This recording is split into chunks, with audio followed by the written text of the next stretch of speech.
Welcome to another episode of Jim's Allotment Garden.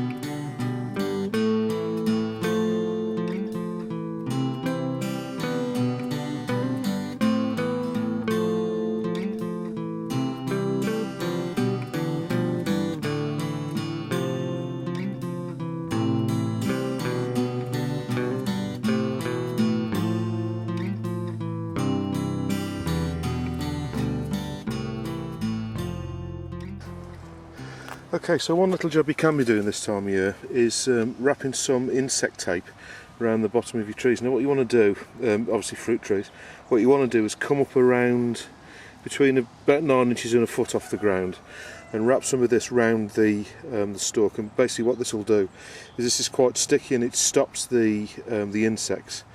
It creates like a boundary around the stalk or the trunk, and it'll stop insects from crawling up along and then laying eggs or damaging any of the fruit.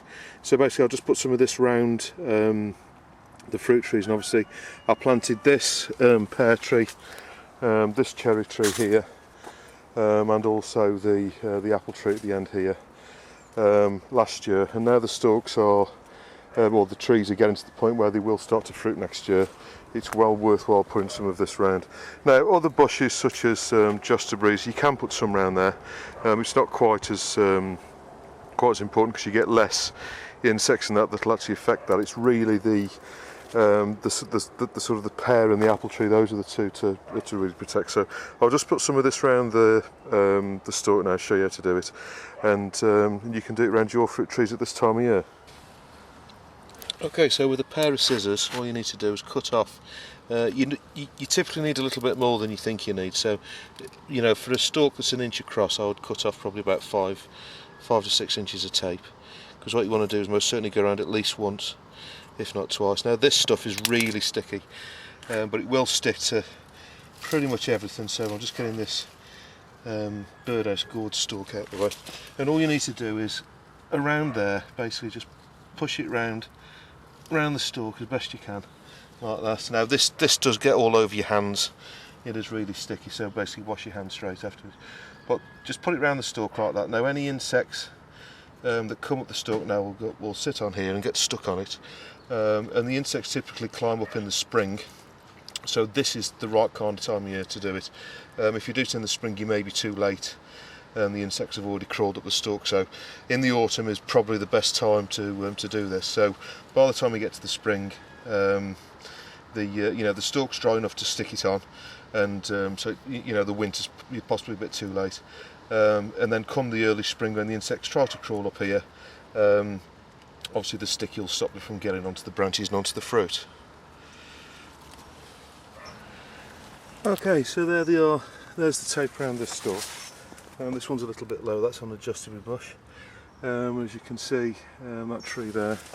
Now the good thing with this stuff is as the trunk expands and grows, this tape will sort of loosen off and allow the stalk to grow as well. So you don't really need to worry about that too much. Now what I would suggest is you go around no more than twice, so it will release.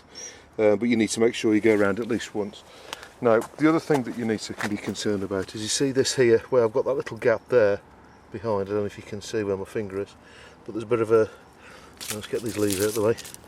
If you see that gap there, now water will come down and sit in that gap, so what you need to do is make sure it's sealed across the top of the stalk so that any water coming down won't sit in there, because that could potentially cause damage to the stem of the plant.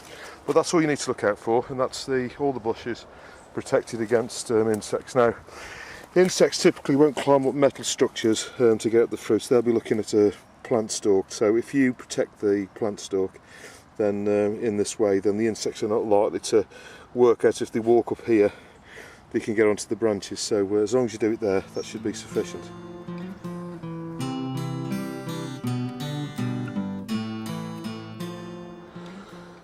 Okay, quick update on the ochre. As you can see, compared to last time, the plants have really started to drop down. They were around a foot higher a couple of weeks ago when I showed you them last, and they've really started to flop over. We are still getting a few flowers on. I don't know if you can see here, but that's an ochre flower there. There's another one here which is just closed. It was open early on today, but as you can see, the whole plants have kind of sort of dropped down, and I do think they are starting to sort of finish off for this year. So what I'm going to do, obviously what you need to do is wait till the first frost, and then the tops will really start to die off, and then we should be able to dig them up and see what tubers we've got. But you need to wait until the tops start dying off, and when the plant goes into that that part of its life cycle, that's when the tubers, which are the part that you eat, really start to form under the ground. So don't dig them up yet, because you're only going to get small ones onto the ground. What you need to do is wait till the tops die right back, and then all of the goodness will then go into the tubers in the ground, which is the bit that you want to store for next year, for next year's plants, and also the bit that you want to eat for this year.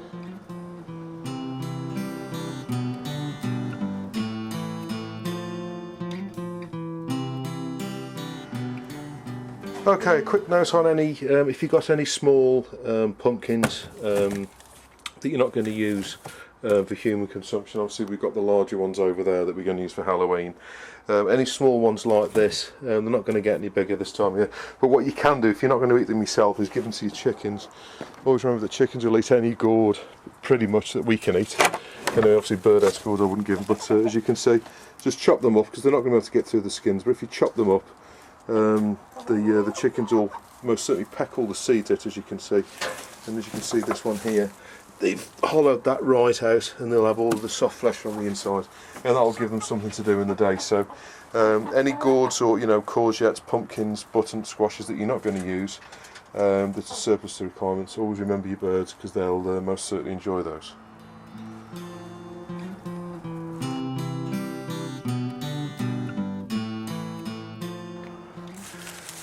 Okay, so the best place for runner beans to dry is on the plant, and as you can see, these have dried really well. We've been blessed with nice dry weather this autumn, and these have dried out really well. Now, if it does rain, it's not too bad, but you can get a bit of mildew on them, which is like that black sort of powder that you get on them. These haven't got it at all this year.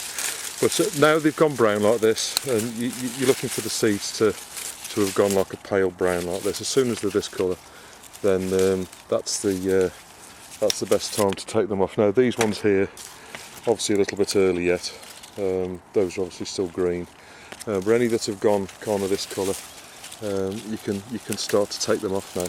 Now, if you leave them too long, what they will do is they'll actually start to open on the plant, and if they start to open, they'll drop the seeds on the floor. And obviously that's to be avoided, because you'll be scratching around on the floor trying to get them out of the soil, or you'll end up with bean plants here next year, and if you're not going to grow them in the same place, then obviously you're going to have bean plants shooting up, and you're not going to have quite as many seeds as you would like. Now, all you need to do with the beans, as soon as you've got them like this, you can be quite because you're going to be taking these vines down very shortly anyway. But obviously these ones here, you can still eat these. We're well into October now, and there's still beans on here. In fact, there was a few flowers when I came up last week, still on the top, as you can see here. Look. But pulling off these brown ones, this will make sure you've got plenty of seeds for next year. So all you need to do, as soon as you've got them all off, put them in your greenhouse or in your shed. They can be in the daylight or in the dark, it doesn't really matter. And then dry them off a little bit further, and what you'll find is they'll start to open. And when I say open, what will happen is basically these side bits here will split up the side there, and then it'll start to release the seeds from the pod. You can force this, you can sort of open these up. It's not easy to do one-handed, so I'm not going to show you now, but all you need to do is start at one end like that, push the bean flat like that, and then put your thumbnail down inside there, and it'll start to split like that. if you can see that, and then it'll start to release. Then just rub your thumb down like that, and then there's the bean seed inside. Look, and then they'll all start to release. But what I would suggest you do is put these in like a louvered tray or something like that in your greenhouse, or you know, make sure that they're only sort of one bean thick. Don't pile them up in a pile, because what you want to do is get all the moisture out of there. So if they're just one thick, then all the moisture will come out. So that you get them nice and dry, and you'll find that the skins, if you like, this bit here, should be quite stiff and leathery. As soon as it's like that, and they've gone to this colour, you're okay to take the beans out. But I always like to make sure that they're as dry as possible out of the pod, and then you can have plenty of beans for later. Obviously, some of the comments that we've had this year, most certainly from Tina and Jason, and also from other people as well, is they actually eat the beans. So rather than eating them sort of like this, where you just sort of take them off the bush like that, chop them up and cook them like that, what you can also do is take out the beans, like I just showed you out of this one here. Can't find it now, but take the actual seed bean out, and then cook them up in a stew or whatever, and you can eat them like that, which I've never done before, so I'm going to try that this year. But that's one job you can be doing with your run of beans right now.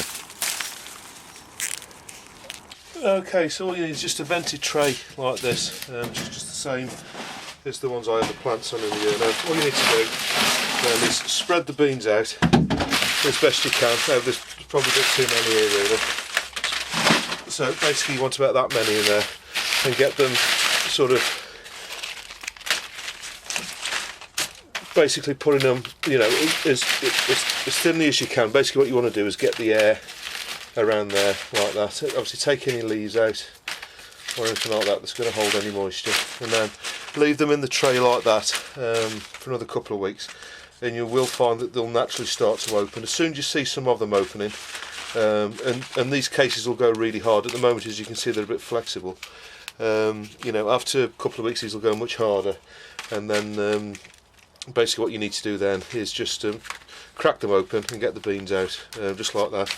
Basically just put as you can see there, the beans inside. Then you can, you know, there's no reason why you can't get them out now, but I always like to dry them as much as I possibly can in the pods, and then get the beans out in a couple of weeks' time.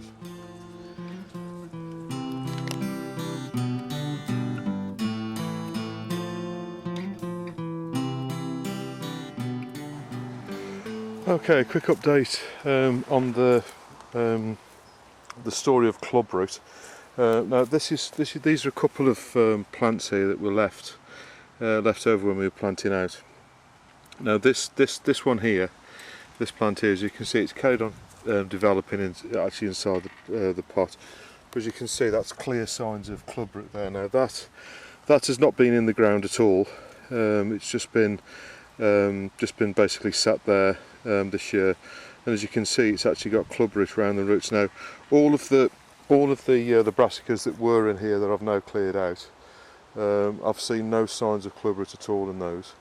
But this one that's been left in the compost, which is made from recycled materials, as you can see, it's quite clearly got the clubroot spores in there. So this leads me to believe that the infection of clubroots actually coming on the compost. Now these were the last few that were potted up, and I didn't have any clover compost when I potted these up. So these were actually potted up with I shan't say the make, but it was they were potted up with compost that's made from recycled waste, basically, you know, the waste from the green bin. So it may be worthwhile, just as a tip for people, if you are going to pot up your brassicas, I would choose a compost like clover or something like that that's not made from recycled materials.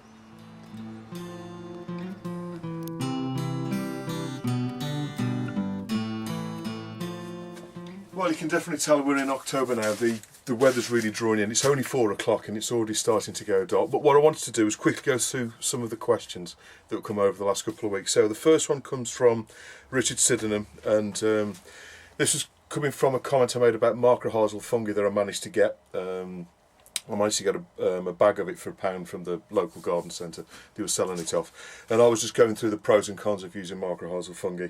And Richard was saying that if you go on, there's a site, I have had a look, it is a good site. If you go on www.rootnaturally.com, on there's a list of plants that you can use mycorrhizal fungi on, and the benefits of it and all the rest of it. So if you want a little bit more information, if you go on there, which is www.rootnaturally.com, there's a list of plants on there and stuff that you can use mycorrhizal fungi on. There's another comment on mycorrhizal fungi from UK Here We Grow, and asking why can't you use it on brassicas. Now, I have tried to use it on brassicas myself. I don't know if you remember, a couple of 3 years ago, I pretty much put it on everything to see you know, what the difference would be. And with mycorrhizal fungi, there's an association between the plant and the fungus, and basically what happens is, obviously the plant puts its roots down, and then the mycorrhizal fungi attaches itself to the roots and then makes its own roots into the ground, and then that brings the goodness to the roots of the plant, and obviously basically brings the food and everything else to the plant. And in exchange, the plant gives the mycorrhizal fungi the sugars, or the starch or whatever, which it's incapable of making itself. So it's like a you know, both the plant and the fungus benefit from each other, if you like. Now, my understanding is from various websites that I've seen on the internet, and there is quite a few. If you search it yourself, you'll find them yourself. At the University of Arizona have got quite a big thing about this that I've read in the past. But basically, they're saying all brassicas, or at least the majority of brassicas, do not benefit from mycorrhizal fungi because there's no association between the two, plant and fungus, so it basically doesn't benefit from it. However, having said that, I've tried it. It doesn't cause any harm, but you know, that was the point I was making, that I've seen, you know, a reasonable amount of websites to say there's no benefit in putting mycorrhizal fungi on brassicas. Basically, it doesn't work out. The next comment comes from Victoria Holmström, from over in Sweden, and she was saying she's got a vegetable bed, and this year in 1/3 of it she had potatoes, and in another third she had garlic, and in the third part of it she had what did she have? Oh, she had courgettes. Now, out of those crops, they suffered various problems. So the potatoes, or at least the last ones that she dug out, had eelworm in. The garlic had the allium leaf miner, the little insect that lays its bug and then it eats away at the leaves. And then the courgettes had mildew. And the one concern that she had got is she's planning to grow some artichokes there next year. Now, when you say artichokes, I'm assuming that you mean the normal artichokes as opposed to Jerusalem artichokes. Jerusalem artichokes are like the potatoes, so you eat the bit that's under the ground, if you like, the tuber. Where a normal artichoke is you eat the flower. I'm assuming you're talking about the flower. Now, the allium leaf miner will only attack, to my knowledge, allium, so things like garlic, leek, onion, plants like that. It won't attack anything other than alliums, to my knowledge. So I don't think the artichokes will suffer from that. At least I don't believe they will. I don't grow artichokes, so I'm no expert in this field. Most certainly the eelworms won't attack the artichoke, and the mildew. I have known artichokes to get mildew in the past, but again, if you have enough ventilation around the plant, like I was saying before, if you've got enough ventilation around the plant and it doesn't get too wet, then you know that reduces the chance of you getting mildew anyway. So I mean, you know, the actual spores of mildew are all around. You know, they're everywhere, and they will attack. You know, a lot of different plants if the conditions are right. But I think if you plant your artichokes in that bed that you've had those problems with this year, I think you'll be all right. The next one comes from Me Loves Coffee, and it was the comment about the Allotment, and the comments were basically that it is a really nice plant. Me Loves Coffee has been trying to grow it successfully for a few years now. This is obviously my first year, so and you can eat the foliage and also the tubers under the ground. Now, I've not eaten any of the foliage this year because what I want to do is get as many of the tubers as possible, because I want to try to eat them in the winter, and I'll obviously save some for next year. And next year what I'll do is I'll grow a lot more of them than I grow this year, and I will sort of eat the foliage as well. So I'll try that as well. Now, the one thing that I have learnt from this year is the bed that I put the plants in was well dug and was fertilised the year before. So last year it was fertilised. The muck and compost put on there. What I will be doing when I grow them again is the lesson that I've learnt from the ocker, which is in this bed here, is most certainly where I'll grow them next year. I will put loads and loads of organic material. I'll put a lot of chicken muck, and I'll put a lot of compost in there, and wood chip and stuff like that, to try and bulk up the ground, and I'll get as much moisture retentive material in there, or carbon, as much as possible. Because I think this year they've grown well, but I think they could have grown considerably better if the ground had been richer, and I think they're used to a much richer ground than possibly I've got here. So I'll be most certainly preparing the ground a lot better than I did last year. So I'll be putting loads of good stuff in. Dorothy, come here. Sorry about that. The next comment comes from Bluster Dave, and he was commenting on he was commenting on the kale, and he said, "Have you ever tried kale crisps?" Now, I did see Dave cooking the kale chips. I think it was about a year ago when he did a video on it. I've not actually tried them, to be honest with you, but yeah, thanks for your comment, Dave. Next one comes from Mags H, and this was in response to some of the comments I was making about the tomatoes. Now, obviously, this year I've grown 4 different varieties. There was the Rainbow F1 hybrid one that was here. Then here we had Moneymaker, which you can't go wrong. Here we had Alicante, and at the end here we had Moneymaker. Sorry, here we had Gardener's Delight, and they're all good, good solid traditional varieties they are. Now, Alicante is actually bred from Moneymaker, so in all honesty there's nothing between them two. From a taste and yield point of view, there's really no difference between the two, or at least none that I can detect anyway. But Dave also from Blue Star Dave, he also commented on the fact he grows Gardener's Delight and Moneymaker. But Mag said that she grows one which is a beef tomato, which comes highly recommended, and she said it might be worthwhile trying this next year, and it's called Cost Allotment Genoversi, I think, is that the way you pronounce it. But I'll be looking for that, and I'll potentially grow a couple of them next year to see how they grow. But I've found with beef tomatoes you tend to get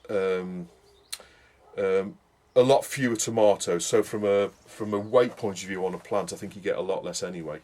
And I find with the beef tomatoes is they are a little bit prone to getting black spot on them. I don't know, that's just the experience that I've had in the past, but I have known people that have grown them really successfully and grow them every year. But I'll definitely give it a go next year. Okay, the next comment comes from Corinne, and this was all about the tunnel that I made. Now, I've got 2 tunnels on the allotment. I've made both of them, and the reason I've made them is to make them into a solid structure. Now, a lot of the tunnels that you buy over the internet, basically what they are is a series of sort of hoops, if you like, which go into the ground, and then they're attached in the middle and possibly up the middle as well. So down the side you get like a bar as well, and then along the top you get a bar. Now, what I've done with mine is I've made the sides a lot more rigid. I built them out of Harris fence panels, and if you look back on the videos, there's some videos around January time where I actually made the second one out of Harris fence panels. The reason I did that as opposed to buying the tunnel is it makes it a lot easier to move. Now, a lot of these ones that you buy, you need to take all the net off them and then move them over and put all the net back and all this kind of business. It takes me a few minutes to move mine, because it's all one structure, it's all one solid structure. Now, all I need to do is, at each corner there's a pin which goes into the ground, which is about a metre, well, it's 1.35 metres long, and basically they're driven into the ground about a metre. and that stops the tunnel being blown over and sort of knocked about by the weather.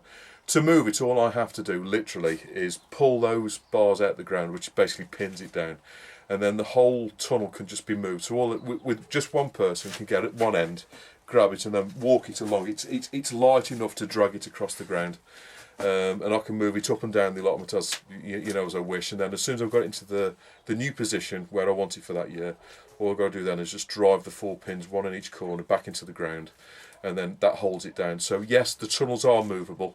The only struggling bit that I get is when I go either side of the rhubarb, because what I have to do is that's when it takes 2 or 3 people. You have to lift it up and lift it over the rhubarb fence, if you like, the fence that's around that. But that's the whole or at least that's one of the main reasons why I built my own tunnel. One, because I wanted a tunnel that I could easily move about, and secondly, I wanted one that fitted the allotment as it does, because there's various different sizes that you can buy, sort of commercially available, but none of them really fitted the size and shape that I wanted. So because I made it myself, I could make it to whatever size and sort of shape that I wanted. So the one that I made is actually 11 foot wide and 22 foot long, and that fits quite nicely onto my plot. Obviously, different allotments are different shapes and sizes. They're typically roughly the same area, but you tend to get either long, thin ones or short, fatter ones, and but that suited me, so that's why I built it. But yes, in answer to your question, Corinne, all I have to do is pull the pins out and just drag it up and down the allotment, and I can put it pretty much where I want. The next comment comes from Karen Trumper, talking about Turkish peppers. Asking about chilies. Now, I grew 2 different types of chilies this year. I grew jalapeno chilies and also hot lemon. What was it? Chili pepper hot lemon, which was the other one that I grew. And the lemon one is really hot. The jalapenos have been pretty hot this year, and Karen was asking if there was a not so hot chili that you could eat. And there's been a few different comments, but one comment was about peppers that they use in Turkey, and they're not. I'm not sure if they're actually classed as chilies, to be honest with you, because they're more of a peppery taste. The little things about kind of that big, ranging from there to about the size of the end of your finger. Little things, and they're typically like a yellowy green, sort of pale limey green colour. And they are really nice. I've been to Turkey a few times, and I've eaten these peppers, and they are really nice. You can get them in the UK. They typically come pickled in a jar, but they are really nice. I've not grown any myself, but what I'm going to do, Karen, is I'm going to go on a hunt, and I'm going to try and find these seeds to grow next year, because I think that's a really good idea, because I do like them. They are really nice. And you can eat them with pretty much anything, to be honest with you. You can eat them in part of a salad, or as a side garnish, with pretty much any meal. So what I'm going to do is I'm going to try and find these peppers, and I'll let you know as soon as I've found them. But I'm sure you can buy the seeds in this country. Next one comes from a number of people. It was all about the chickens eating the eggs. So we've had comments from Gaynor, Brayley, Brian Johns, Brian Hubry, and also Me Loves Coffee. And thank you for all of your comments. I really do appreciate the comments that you put down. And I've been thinking about how to go about it. Now, the one thing that I did think about is chickens eat gravel, dirt, off the ground, and that sits in their crop, or their sort of in the front of the chest. They have what's called a crop, which is where, when they're eating grain and stuff like that, it gets mixed up inside the crop, which is like a pre-stomach, if you like, and that breaks down the grain, and bits and bobs. And I was thinking, the 2 new chickens haven't actually been out yet onto the lawn, so I'll let them out for the first time this week, and let them have a scratch around and eat a bit of dirt and stuff like that. And I think that may well help the situation. Having said that, I know this week they have still ate eggs, so I think they've gone into a bit of a habit of doing it. So what I'm going to do is I'm going to segregate them into that little side bit again, and keep them away from the eggs, and hopefully get them out of the habit of eating them. And then as soon as they've been in there for a few weeks, I'm going to then reintegrate them into the rest again, one at a time, to see if I can work out which one of them is actually doing it. I don't know when I find out who's doing it, I don't really know what I'm going to do. I don't really want to do anything to the chickens, if you know what I mean. I don't, I don't go down there, but I need to do something, because basically these chickens, the two, well, I'm assuming it's the two new ones, are eating the eggs at the moment. So obviously that's not a good thing. I'll let you know. Watch this space. I'll let you know what goes on with that. But I think it's going to be a bit of experimentation with that, trying to sort out what to do. The next comment comes from Brian Hubry. Again, on the comment about mildew on plants, and he was saying the one thing that you can do is to increase the airflow and reduce the moisture around the plants, is actually to take some of the leaves off the plants. To reduce the amount of leaves, and therefore more airflow around, so you're less likely to get mildew. So that was on the comment of last time when I was saying the different things, the 3 golden rules of reducing sort of mildew. And last but not least, Karen Brown asked a question about, she said her grandfather used to spread charcoal around the garden from the, I'm assuming from the coal fire, and what's the reason for doing this? There's a number of reasons for this, and you're right. It's more likely than not to be to put carbon into the ground to help moisture retention, but coal dust, or what you're left with after you've been burning coal or in a coal fire, is that it's quite high in sulphur as well. So if you put that onto the ground, what it will do is it will also deter things like slugs and that out of the ground. So it does help with the moisture retention, but it also puts sulphur into the ground, which also prevents slugs and stuff from developing in the ground. And they do advise for potatoes, when you're planting the potatoes, is to put some coal ash into the hole with the potato, and that will stop slugs from attacking the potatoes.